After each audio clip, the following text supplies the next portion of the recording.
বালক সংঘের জগদ্ধাত্রী পূজার এবারের ভাবনা ছিল মেন্টাল হসপিটাল। তাদের নিজেদেরই সদস্যদের নিয়ে তৈরি এই মেন্টাল হসপিটাল দেখার জন্য মানুষের ঢল নেমেছিল গয়েশপুর ফুটবল খেলার মাঠে। পূজা উপলক্ষে এক বিরাট মেলার আয়োজন করা হয়েছিল এবং বিভিন্ন সাংস্কৃতিক অনুষ্ঠান, অন্নকূটের ব্যবস্থা ছিল।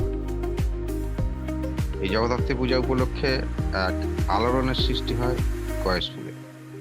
সেখানে বিভিন্ন অঞ্চলের মানুষের ঢল নামে তাদের সৃষ্টি মেন্টাল হসপিটাল এবং বিভিন্ন অনুষ্ঠান এবং মেলা দেখবার জন্য।